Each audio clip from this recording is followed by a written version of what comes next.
Good evening, I'm Derek Ross. And I'm Scott Anderson. And welcome to Android Authority on Air, the original Google Plus Android Hangout show.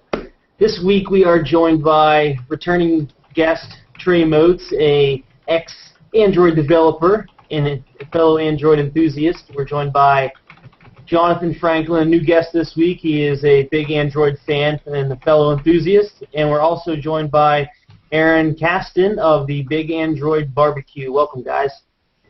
Glad to be here. So, Scott, what are we talking about this week? Well, we're going to be talking about the Android BBQ. We're going to be talking to Aaron about a little bit of information on as to what it is and who it's aimed towards. Then we're going to be going over some software updates, some new device releases, and we got some tasty Nexus 7 news to talk about towards the end. Okay, so as we said, we have Aaron here from the Big Android BBQ. It's a yearly event. I believe this is the third year. It will be the third year come this fall. Mm-hmm.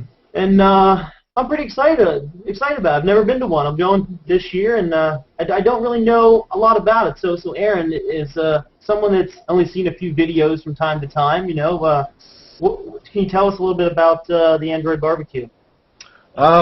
Yeah, I mean it's an interesting story. So it all started at I/O 3 years ago. Okay. I was walking down the street with, I don't know if you know who Greg Karen is. He works with Moby Cartel, and he's with B-Notions in Canada. He was there as a developer, and a bunch of people had met there for the first time off of Twitter. We'd all been big Android enthusiasts, and I was like, man, this is such a fun event. It's so great to get to know all these people you didn't know before. You know, you knew them online, but you'd never met them in person. There should be something just to bring people together. So I contacted a buddy that I knew in Austin. His name is Kayvon Ascari. He's known as Big Kayvon on Twitter, and he's on Google Plus. Really great guy. And we talked about it, and we were like, why don't we try something small? You know, just like 15, 20, 30 people. You know, we'll do it in the backyard, and we'll throw a little barbecue. So we called it our Big Texas Beta Barbecue. And we had 13 people show up. Everybody brought like $25 and whatever they wanted to drink. Nice. You know, that went towards food, and then we provided some drinks, and everybody had a good time. And I had some shirts printed up, and you know, it was fun. And we decided, you know, and a lot of people on Twitter were like, hey, we want to, you know, do a bigger one. We want to come. You know, this looks fun. So I got with that first year I was working with the Droid guy, and we planned a barbecue that we had 500 people show up. Wow. We rented a place called Fiesta Gardens in Austin, Texas. We provided kegs of beer, pretty much all you could drink. Ray Walters cooked for us. He's a well-known, I think he's participated in some contests and won. He's a professional, master slow cook meat guy. You know, he's our barbecue master, basically. So he cooked out for the first year, and hands down, that was the best pulled pork I probably ever had. And it was just a really great experience. You know, a lot of people got to meet for the first time. We had a lot of really influential developers come out and get to know people, and we learned a lot. I mean, I'd never planned an event before, and neither had anybody else. So I'm sure a lot of work goes into that too. You know. There's a lot of behind it, you know, you got to pay for it. That's the hard part, you know, is raising the funds to pay for it. And we really wanted it to be affordable for our attendees. We wanted it to be as cheap as possible because, you know, I'm looking at it as if I were going to attend this event. I don't have much money, so, you know, I wanted it to be as affordable as possible. So we really put the burden on our sponsors for that. You know, we wanted them to sponsor the event so that we could bring all these people together and really throw an awesome event. And we did. And you have some pretty big name sponsors, right? Oh, yeah. We had Texas Instruments the first year. They actually unveiled their cowboy guy, who is like this android with a cowboy hat and mustache. And actually, I have a... this is Cowboy. Okay. Has a little instrument on there. Nice. Samsung. He was 6 feet tall. They brought one of these guys out. That was the first year. That was the first year. Samsung was there. HTC was there. I mean, we really nailed some good sponsors, and we left that on a really high note, and we're really proud of what we had pulled off. And And I think everybody was really supportive. Nobody had a bad thing to say. But we learned a lot. We learned that what our sponsors wanted was to connect with the developers. That's really what they were looking for, was to connect with the people that they could either hire or get to use their SDKs and different things like that. So we knew next year, the following year, we needed to transition more to making it something that developers would want to come to and learn. Now, is it only geared towards developers, or if I know nothing about developing, would I still be welcome? Oh, absolutely. Yeah, we're never going to forget who we are. Like I said, our first meetup was a meetup. That's all it was. The second year, it was kind of a enthusiast convention, and then that was the beta barbecue preceded the original barbecue by about 4 months. So the first barbecue was kind of an enthusiast convention. The second barbecue was more of an enthusiast convention with a developer focus, if that makes sense. So we had some sessions last year. I think we had like 12 sessions total, and that gave companies like Verizon and Texas Instruments and Samsung and Spiro and the CyanogenMod team a chance to get up there and speak to the community, or speak to the ecosystem of Android, and that was something that's not a lot. I don't know that there's really any other event that's kind of offering that enthusiast developer. Bringing just kind of the whole a real community-centric event, right? Yeah, it's the melting pot of Android events. For Android, it's an Android. It almost seems like the Android social event of the year, but then it's also for developers to do their thing too.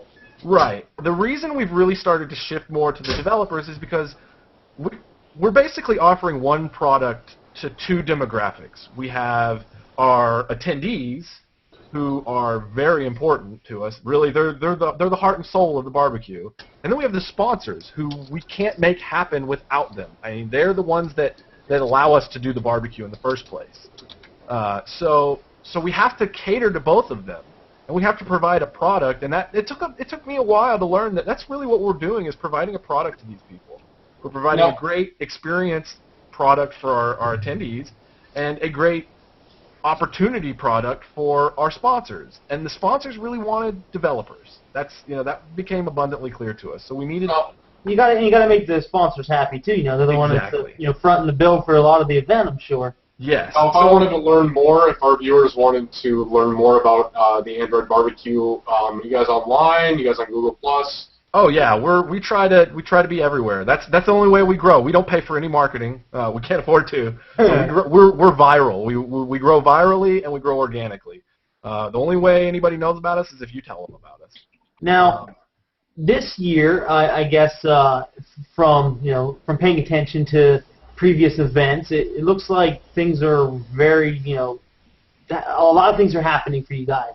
You're going from an outside venue to a state-of-the-art conference center, it looks like, this year. Right. So you can actually see photos and all that cool stuff about the venue and some previous years if you go to bigandroidbbq.com.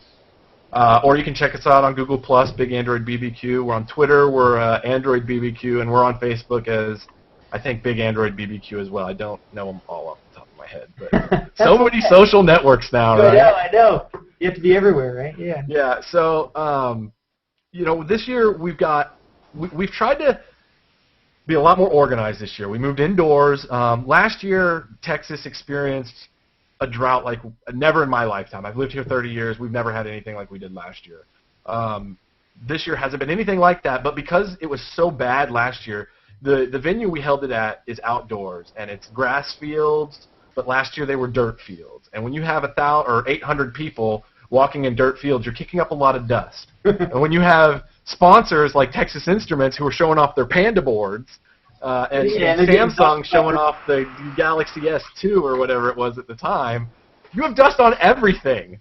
It worked out really great. Everybody had a wonderful time. The sponsors were all really happy. I think all the attendees were really happy. But I got some feedback saying, look, that's not a good environment for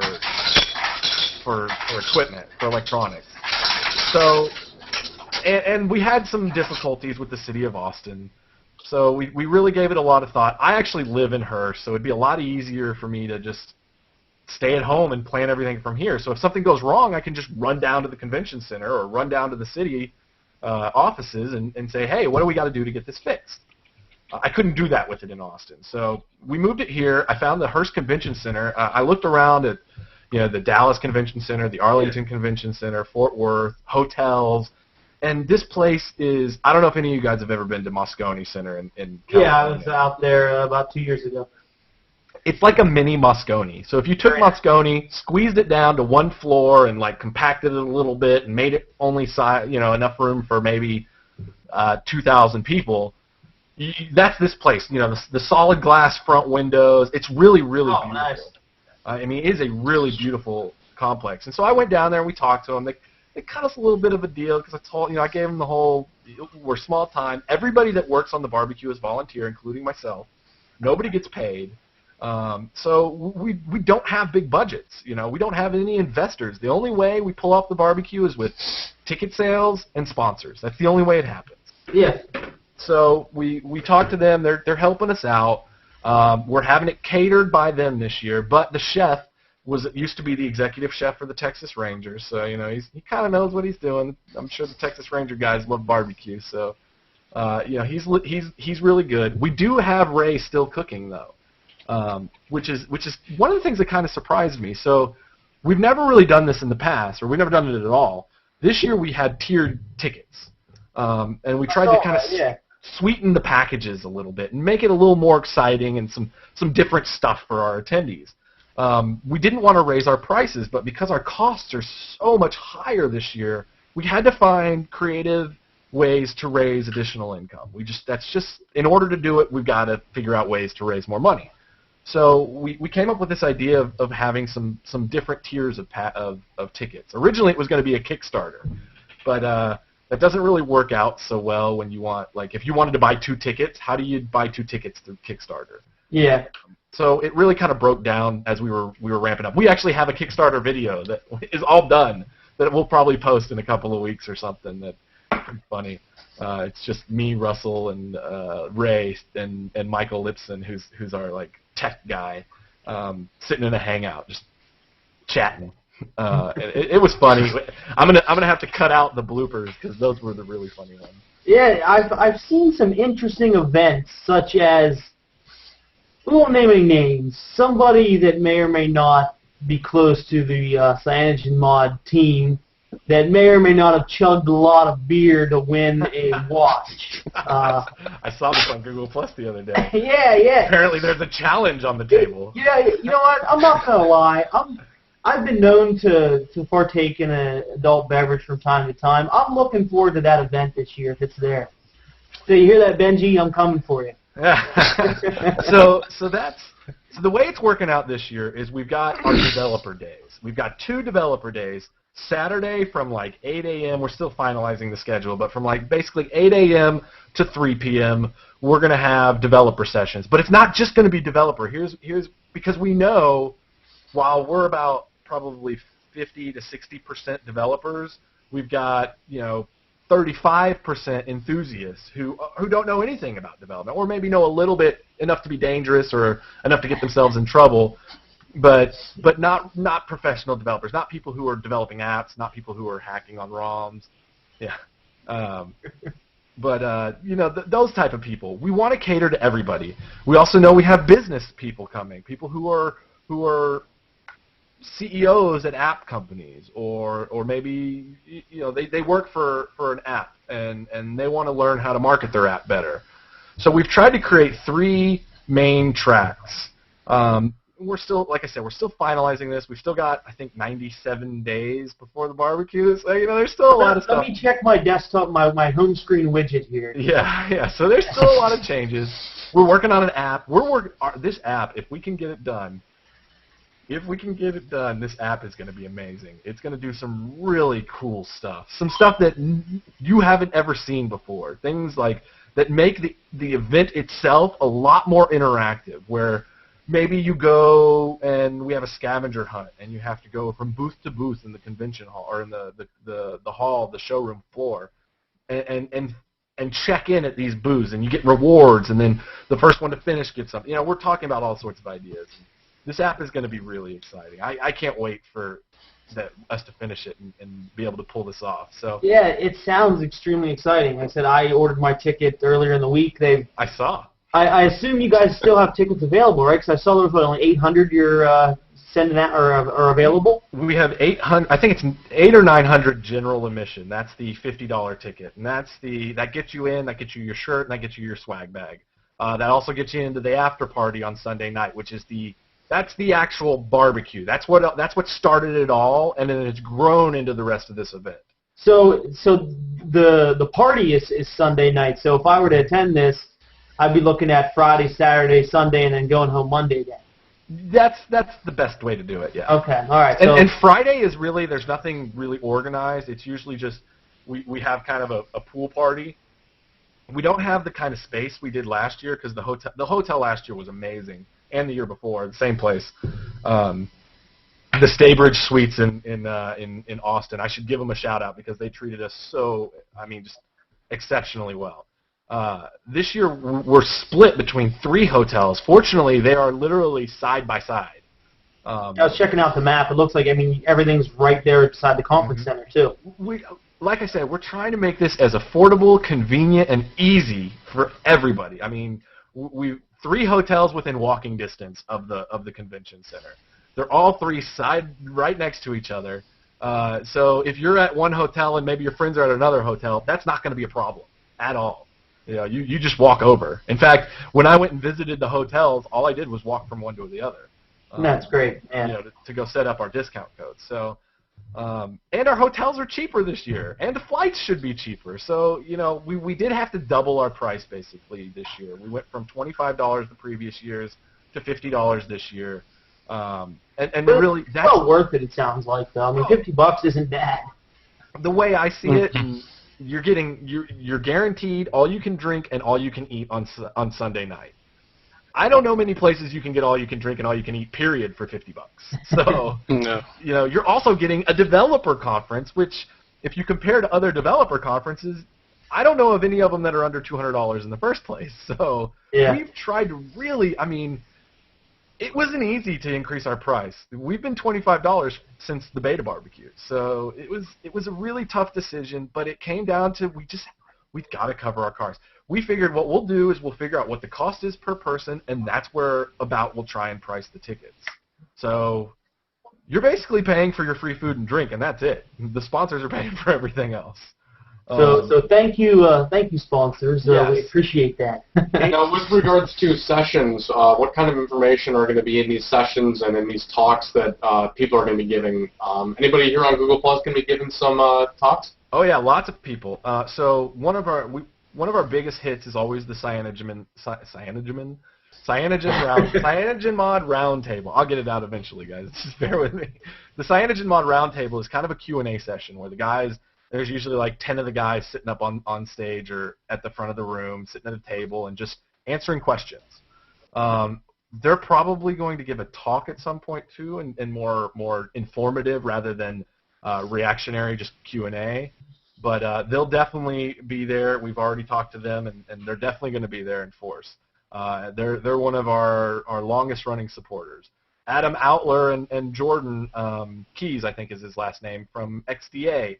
I believe they did the Unbreakable mod last year. I don't remember for sure, but they're speaking again this year. Yeah, Adam Outler. Yeah, I actually spoke with him a few times on Google Plus. Seems like a heck of a nice guy. Yeah, we've got Marc Murphy. I don't know if you've ever heard of him, but he is very well known as a instructor in Android. And so getting all these people out there at the end of October, the dates are the 19th through the 21st, by the way. That's exciting. We're really excited about having these guys out to speak.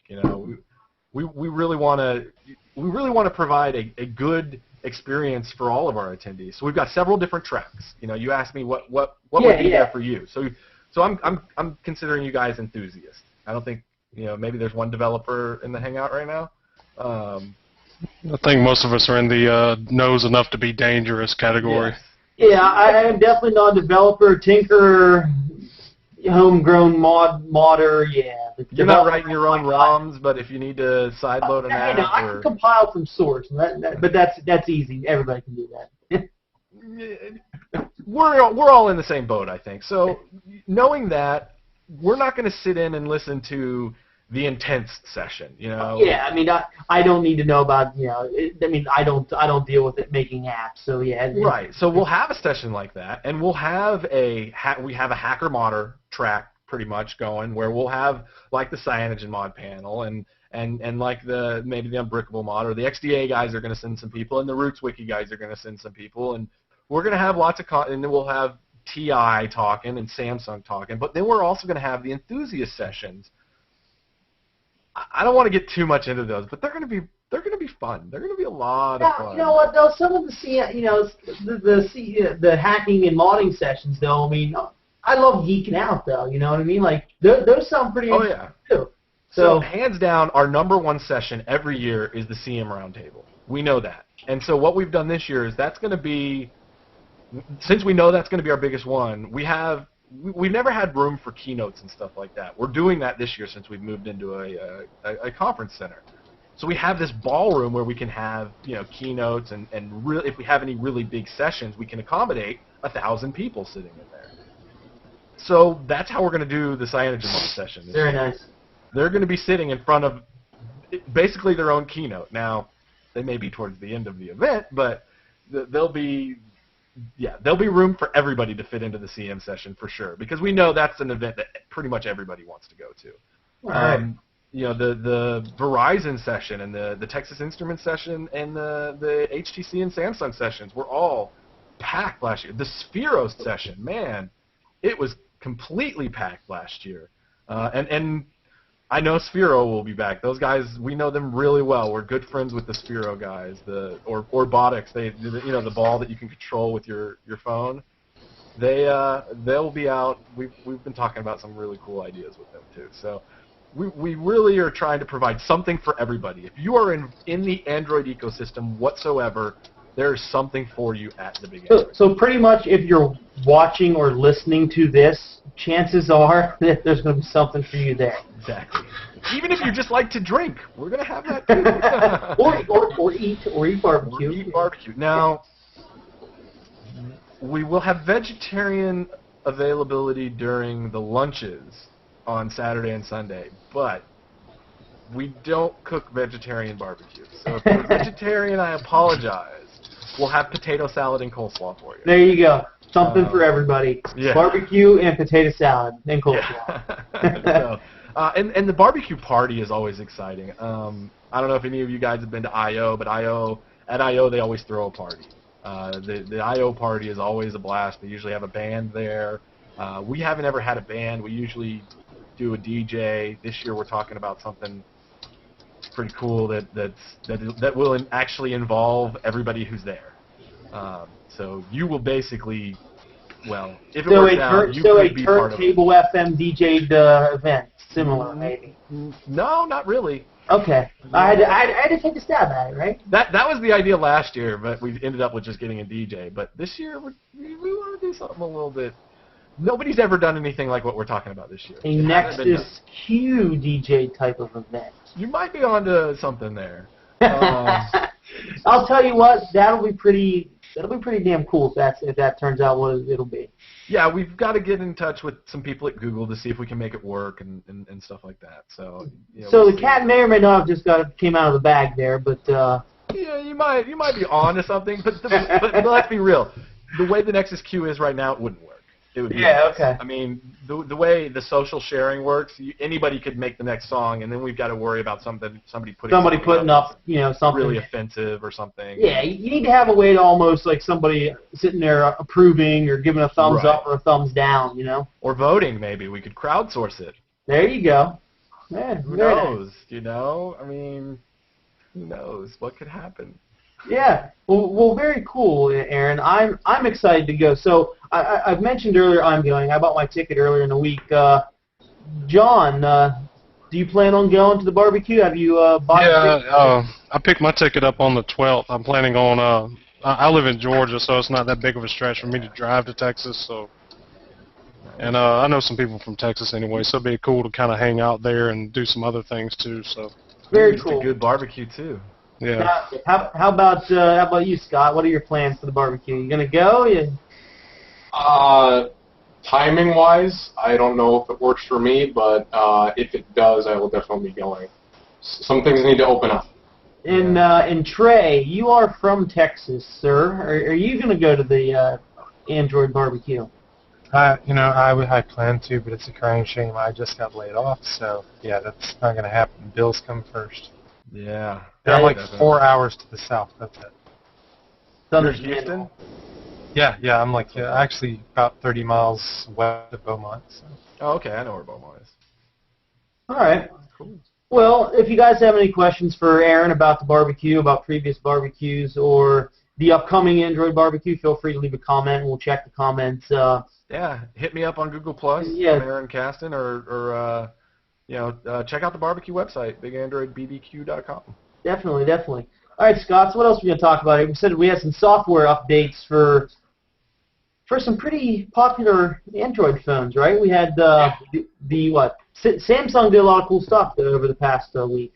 Yeah, Samsung Galaxy S2 for AT&T is getting their ICS update. The Skyrocket users, they can update through Samsung's Kai's PC companion software, which I hate, but they're not doing over the air, so... I don't think anyone has actually ever said that they love it in the same sentence. Nobody. Yeah, that's someone that never says, man, I can't wait to go home and plug my phone into a USB cable and update it, because this is 1999, for whatever reason they're doing it that way. I don't know if it's because they don't trust their network or, I don't know. I think that the companies have to pay for some OTA updates, and I think that this is just Samsung's way of getting around. Don't want to pay for bandwidth. Gotcha. Maybe. And then the AT&T Galaxy Note gets updated to ICS. So along with your ICS updates for the Note, you'll also find Samsung's new S Pen optimized apps, enhanced multimedia features, S Note, S Memo, and My Story. So now these are part of the ICS premium apps. Yep. These are the things that have been delaying ICS, for since the Note was released. So yeah, they better be pretty darn premium. I'll tell you that right now. And then the Sprint Epic 4G Touch gets their ICS update, and this update is over the air, so you'll have no problem installing 4.0.4 on your Epic 4G Touch. That's kind of cool. So Sprint doesn't care about using bandwidth. Yeah, Sprint likes their over-to-the-air updates. That unlimited data plan. They have faith in their network, and so yeah.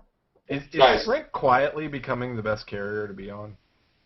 Once they get mildly? LTE out, then I think they announced either today or yesterday that their LTE they're starting in Kansas City. Which they're is going revision 9. Keep that in mind. As where Verizon's revision 8. Mm-hmm. That's a big difference. Revision 8 doesn't upgrade easily to Revision 9. Revision 9 upgrades very easily to Revision 10, which is where they'll be in 2014. I think Sprint is definitely starting at a better position, and I think they're setting themselves up for the future. But as of right now, you have to have losing money. Remember, they're in the hole. Yeah, but remember that in order you gotta talk the talk, but you gotta walk the walk, and you don't have many networks. Sprint doesn't have many LTE networks, so I'll start taking Sprint's LTE network a little more seriously when their 3G network actually becomes more reliable to begin with.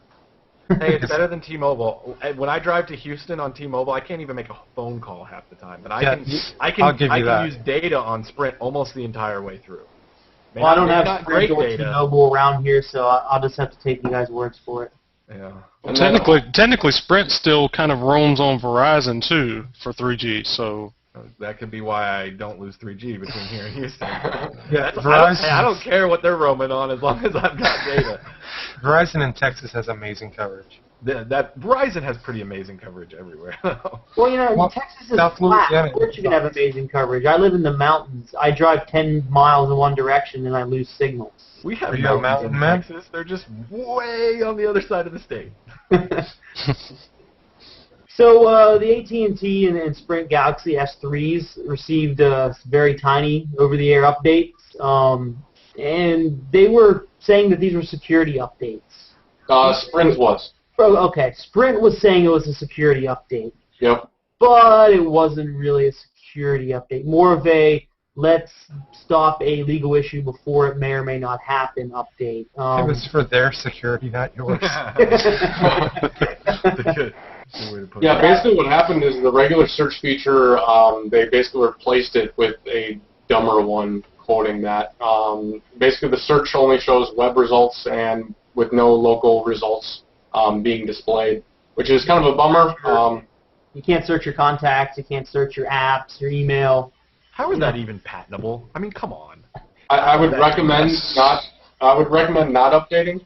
Yeah, because remember, it really is not a security update, and Apple's not going to come beat down your door and find you.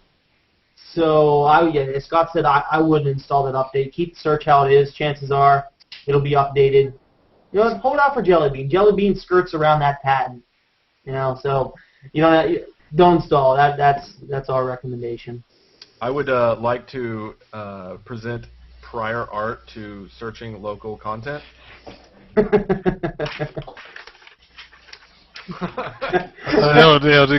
Just get the whole stack out. I mean, come on, that's so ridiculous. Oh, yeah, I don't understand it either. This just in, Apple sues Aaron for dissent. Yeah. Bring it.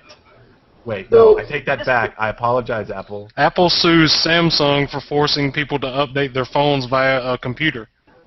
Right. You had to connect your phone to the computer. That's right. If you had to use keys, then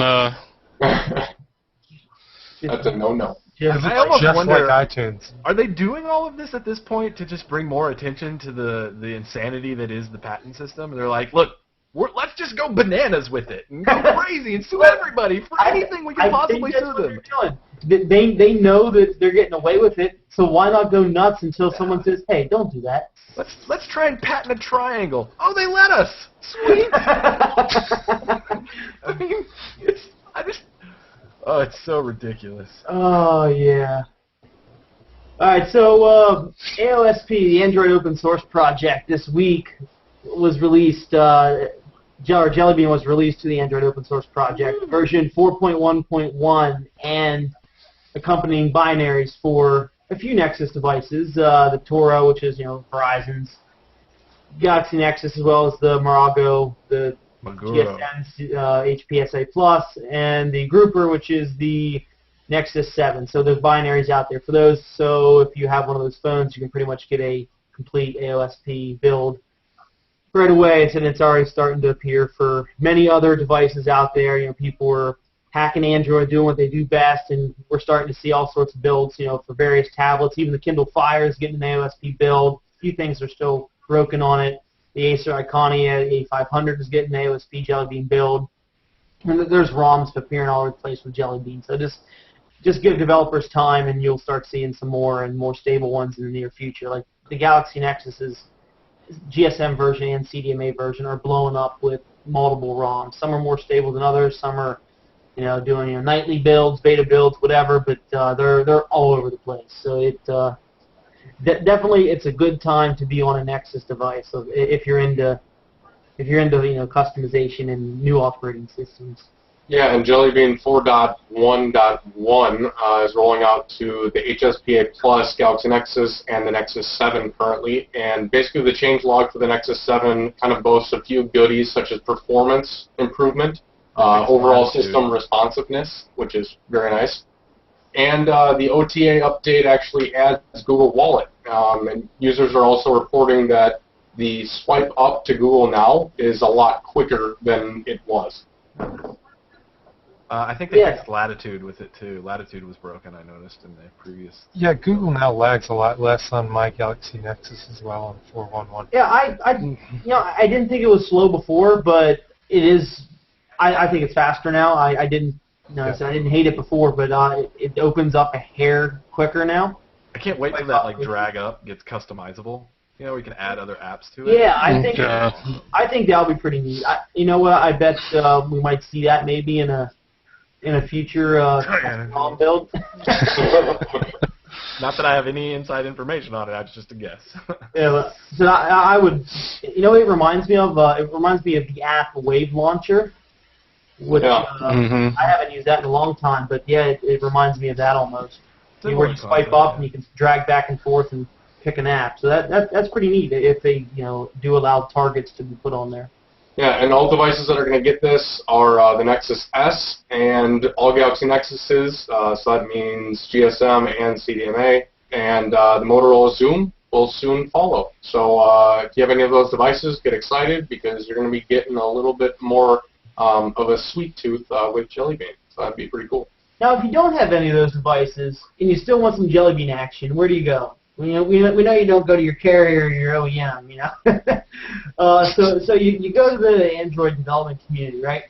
And CM10, one of the most popular, if not the most popular custom ROMs for Android, gave us some teasers this week. They said that, well, right now with CM10, they're in a very good place with their code since they had to redo everything for Ice Cream Sandwich. So CM9, they redid everything. They redid their code base and rebuilt stuff from scratch. And since Jelly Bean and ICS are similar in nature, it's going to be not too bad for them to manually go through and check. And we have... Here we go. And I'm back. Okay, so what they're going to do is they're going to go through and manually merge a bunch of update or a bunch of customizations, cherry pick some things they want to add to the CM10 mod. And like I said, some things are going to be harder than others. Like System UI is going to just be restyled. The lock screen in Jelly Bean is obviously different now, so it's going to have to be restyled. Themes might be a little bit messy, might be harder. To port changes to custom launcher. Trebuchet might be a little bit harder to update. Might be messy to merge some things in there. But generally, it's going to be easier, and it is expected that if your device currently has CM9 or you're on a CM9 nightly right now,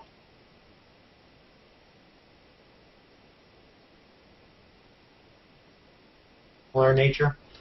And we saw a nice teaser, actually, earlier this morning. We saw CM10 running on the LG Optimus 4X HD, just showing, hey, look, we're doing stuff. It's out there. It's not that bad.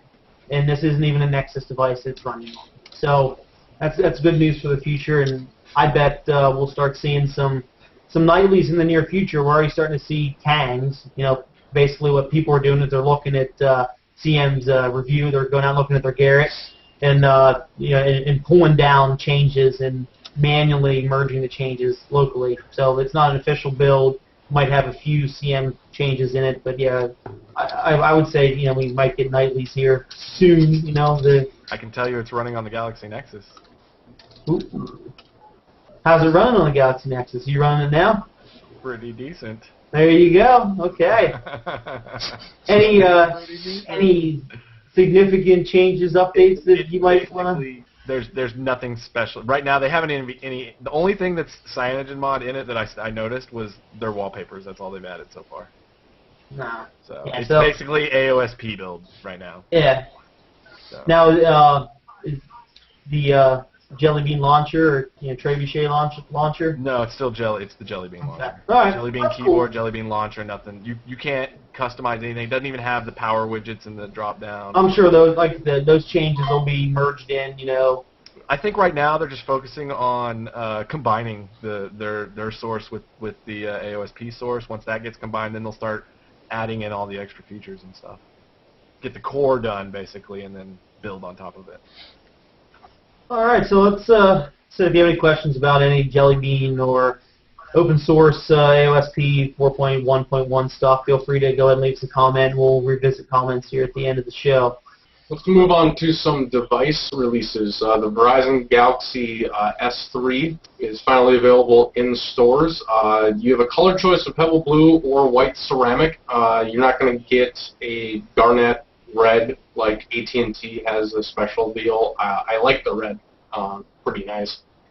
16 and 32 gigabyte models. They're available for $199 or $249 with the 2-year contract. And also, if you order it online, Verizon will only ship the phone out by July 16th. And also, they're shipping, well, right now they're shipping one version, and the version has a locked bootloader. Blasphemy. Now, it does have a locked bootloader, but it can be rooted, and you can put a custom kernel on it. Some interesting fellows out there in the interwebs found out that you could flash a custom recovery and a custom kernel at the same time. So the system partition is still locked, or the boot is still, the bootloader is still locked, but you can do a few tidbits of customization, but not everything as you can in a completely unlocked device. So what happened, Scott? Samsung said, "Hey Verizon, I got some news for you." They basically released a different version of the phone. It's Galaxy S3 Developer Edition. Basically, it comes with an unlocked bootloader, but unfortunately, it will not be subsidized by Verizon. So you have to buy it contract-free for $600 or $599. And then the availability for this device hasn't been really announced yet, and we don't know if we're going to be able to only buy it from Samsung's developer site or directly from Verizon. So here's why this is bad. Me, let's say I'm an average guy. I like to root maybe from time to time. Maybe I don't have $600 to buy a phone that can be rooted and have a custom ROM put on it. But a developer who, maybe let's say Trey, he's an Android geek. He wants to put his own custom ROM on it, get rid of TouchWiz, and he wants to run a custom ROM. So he's going to shell out $600. So for me to run a custom ROM on it, am I going to really spend $600? Is it worth an extra $400 for me to run a custom ROM? Chances are no. So I don't think too many people are going to buy this because besides the price difference to just run a custom ROM, it's going to create two different development communities.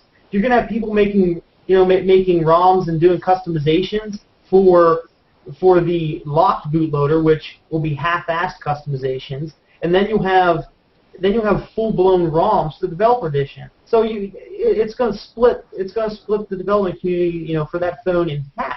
It's stupid. I don't know if it's going to be that severe because like we were talking about before the show went live. Honestly, if you want to keep your unlimited plan, you're going to be buying like full retail anyway. And so I think if you were going to have like a phone that was not subsidized to the developer community, this was probably the time to do it. And I think it was a smart move on Samsung's part. In my situation, the new plans factor out to be much more expensive than if I were to retain my plan and buy retail, personally. Yeah, I think that some people are going to do that, but not everybody has that ability. It's conditional. I mean, it's not a good long-term thing. It's just kind of like if you were in a situation of contemplating buying retail, they just made your decision very easy for you. Yeah, I agree. I still think it's a little ridiculous that just to run a custom ROM I have to spend $400. Yeah. Well, So, I don't know what it's like with the other carriers, but like on T-Mobile, if you don't buy or if you're not on contract, your savings are pretty significant per month. And Verizon doesn't do that. They don't have different plans for non-contract. It's one plan. Yeah, so Verizon doesn't do that. You might as well get subsidized phones at that point then. Yeah. It's kind of like, how do you justify buying a phone that's locked down to one carrier at the same price that you could get a GSM phone that's equivalent that you could take anywhere and use? Anywhere in the world. Yeah, exactly. Travel to Europe, you're covered. You know, when I went to New Zealand, I had my to a point where they're going to have to do something in the future. Yeah. You know, I really think that if they keep going down this line, that in the future they're going to have to change something. I think eventually LTE will be on all the things, and especially overseas. I think the development is there, but I think that it'll be a while before we get to that point in time. It's LTEs everywhere, but then there's multiple frequencies and revisions. Exactly, and then you run into that problem. Then you have to have a CPU or a chip that supports all the different frequencies and. Qualcomm's building their chips to support like. You're right. They are doing that, but they're like quad band and. Now you have to have a manufacturer or a carrier that's going to want to do that. Then some other device news. The Garnet Red Galaxy S3, so the red version, is available exclusively from AT&T. It will be available for pre-order starting July 15th, and then you can purchase it in stores on July 29th.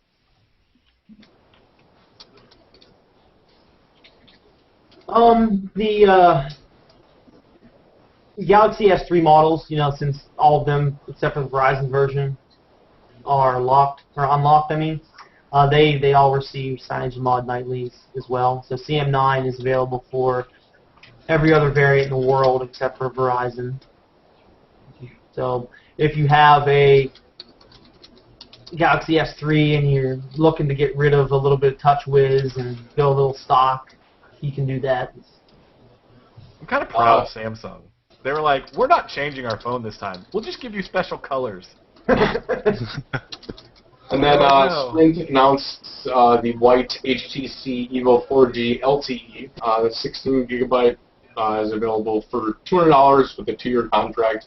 The white one looks cool. It's like a white and silver as opposed to the other color scheme. So I'm not sure what my favorite Android phone name is. Is it LG Optimus 4X HD or is it HTC Evo 4G LTE? You know what I mean? I'm still a fan of the Samsung Epic Touch 4G from Sprint on the Hyper network with. It's like Android phones. Can we start calling them something? I mean, Nexus. Can we start calling them something different? Like I like Google's flaw. Let's name them after sushi. Maguro. Yeah. It's like Razer Max with 2 X's. It's like back when they had the big extreme marketing kick and you had extreme corn nuts you could buy. I mean, it's like, really? Well, then you have the Razer Max HD, and then we'll have Razer Max HD 2, and Oh, we need. Well, at least they're not doing 3D anymore. Yeah. I'm in for the Galaxy Nexus Global LTE 4G droid. Thing. Yeah, it's got to be the Droid Cthulhu or something. There you go, the Droid Cthulhu. So let's talk about some upcoming devices. The Galaxy Note 2 is to be unveiled at Samsung Unpacked. The event is on August 30th, so not for a while. But according to rumors, it will have a 5.5-inch screen, touch screen, obviously. It'll be 0.2 inches bigger than its predecessor, but it will have a smaller bezel, which I'm excited about the smaller bezel. Get rid of the bezels, please, manufacturers. And the device will also have rumored to have a quad-core processor made by Samsung, and also have S Pen support, 3G and 4G LTE connectivity. And I don't know if it's going to have Jelly Bean or not, but hopefully it does.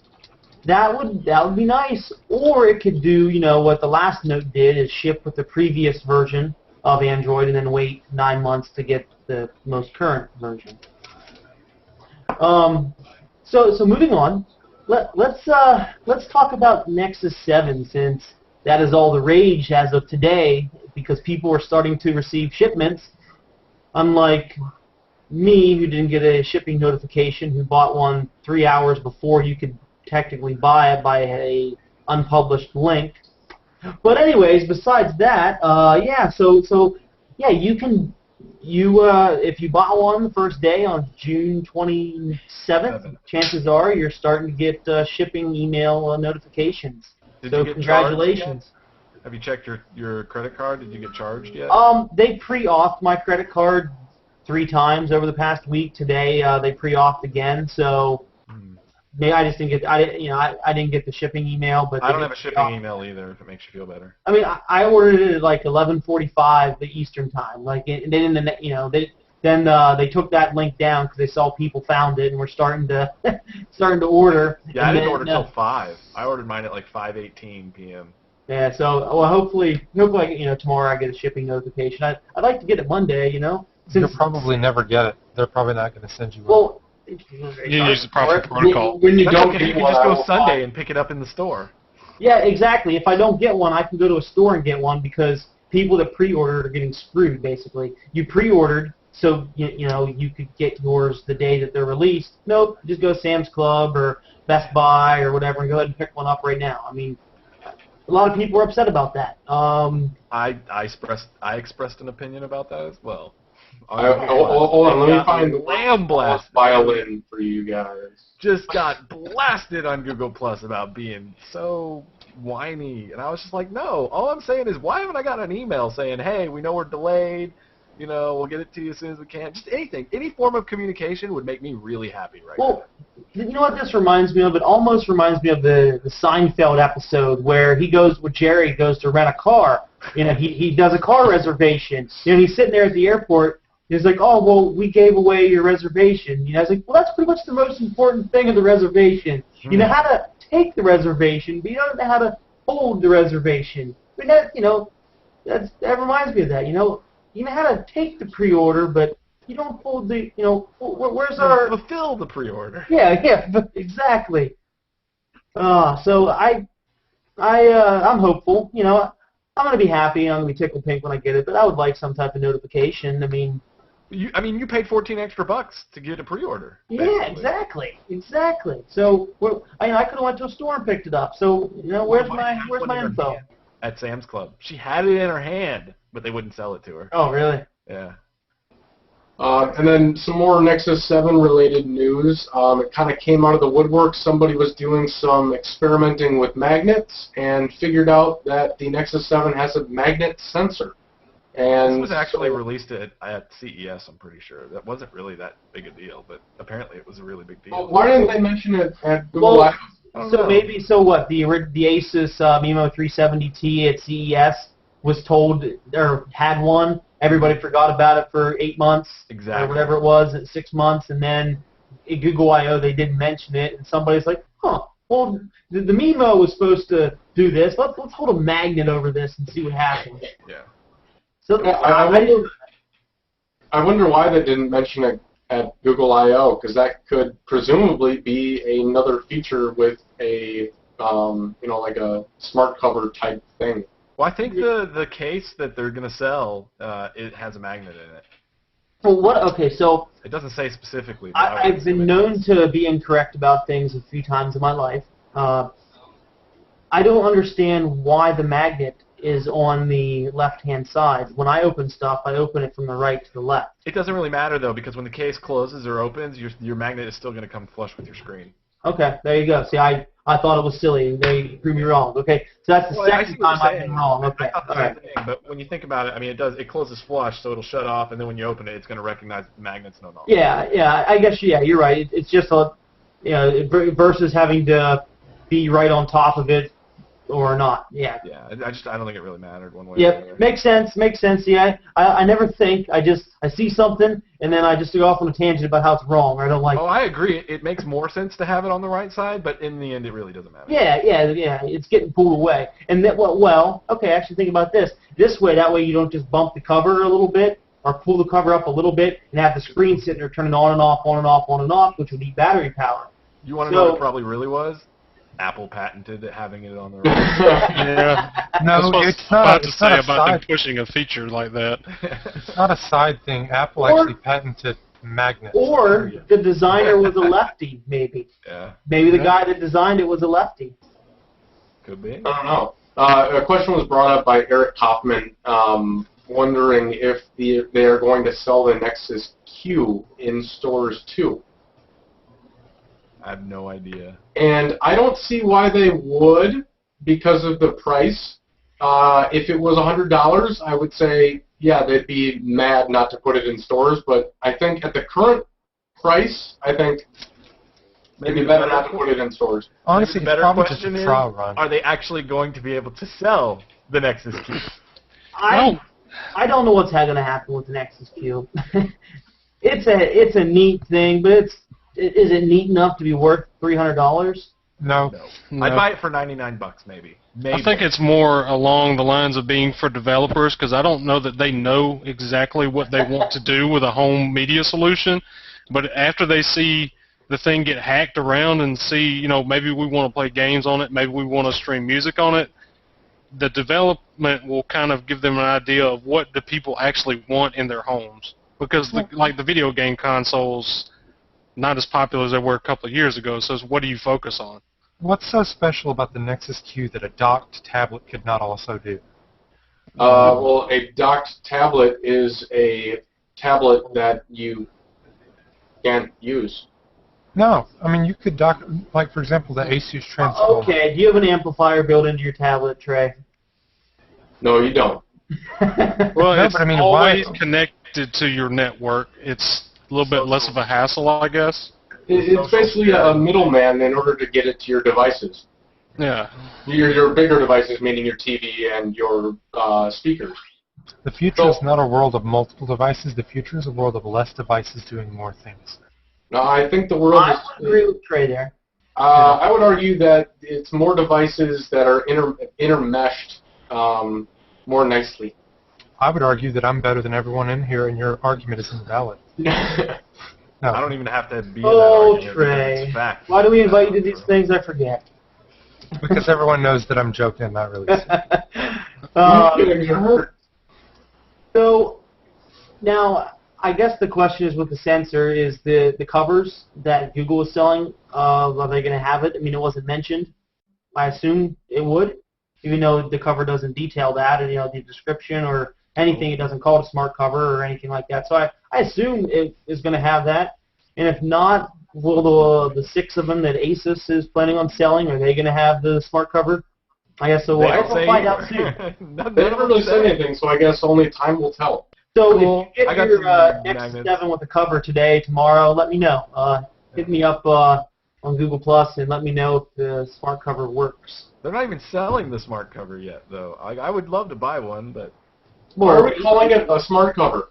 It would be a smart buy. the cover, the case. Okay, so the cover. We're calling it something that it might not even be yet. The It's not- Asus case is not yet available for the Nexus Yeah. 7. Hey, Yeah. since we're on a roll with good names, Magneto cover. There you go. Ooh, I like that. No, can't do that. DC Comics do. How about- That'd be Marvel, though. Well, how about Marvel, iCover? I'm not a good enough. You could do iCover. Gotta be iCover's the not geek. taken. Yeah, how about iCover? Cover. I think Hypercover Extreme. Ooh. 4G Max LTE. edition. Hypercover Extreme. You slap 4G LTE on the bottom of that. Cover Max with 2 X's. With documentation proving that it enhances your Wi-Fi signal by a magnitude of at least 3 or 4 times. I mean, there's got to be another push behind it, but because of the magnets. yeah, the magnets. It's the magnets. The Magnets. magnets give you magnitude. That's a bit of an issue because, like I said, Apple patented magnets, so you have to like come up with something different there. What happens when Apple patents oxygen? Are we all still going to be allowed to breathe? We'll just pay a license fee. I mean, I think that covers Fran right there. So I'm Well, pretty Aaron, sure I that's think you're okay. pending right now. Yeah. I think it'll be okay, Aaron, because actually we breathe more nitrogen than we do oxygen. So That's a good point. That's a good point. so the license will be a little bit cheaper that way. Okay, so yeah, it'll be like a subscription service. right. Oh, a good point was brought up by Nicholas. There's no need for smart covers or cases on a 7-inch tablet. It fits in all jacket pockets. The magnet is for a keyboard dock. Well, I mean, I don't walk around with a jacket 24/7. No, but he makes a good point that I keep it could be keys in my used for pocket. other things other than covers. Oh, absolutely.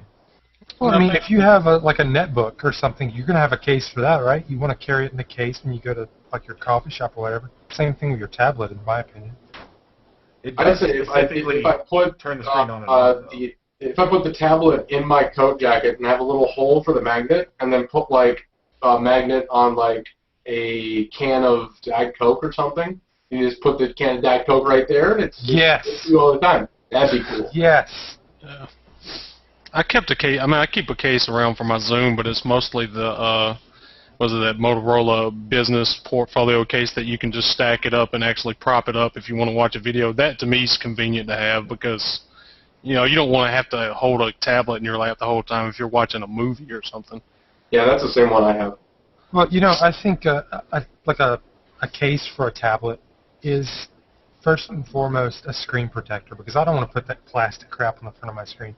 I want to put it in a case. I want to very protect true. it. Yeah, tablet screen protectors look. I mean, they're hideous to put on. I won't put one on my phone. I'm just not a retard. I make sure that I don't scratch my screen. I don't drop my phone. So. All right, guys. Well, since there's not any other questions here, I would like to thank Aaron for coming and talking about the Big Android Barbecue. Once again, bigandroidbarbecue.com. Tickets start at $50. You can add a whole bunch of bells and whistles to that. You can even donate some money and be there in part by just anything. I think donate. We'll be streaming all the sessions. All the sessions will be streamed. Very cool. Very cool.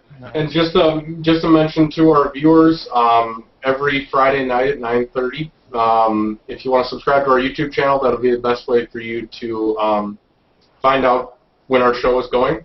Also, if you want to listen to just audio, we're on SoundCloud, Stitcher Radio for Android, iTunes, and we also do have a Google Listen or a RSS feed, and we are also going to be on Podbean. So those are all the different areas that you can find us, and yeah. All right, guys. Thanks, Trey, for coming. Thanks, Jonathan, and thanks again, Aaron. Have a good night, everybody. Thanks for having me, guys. It was fun.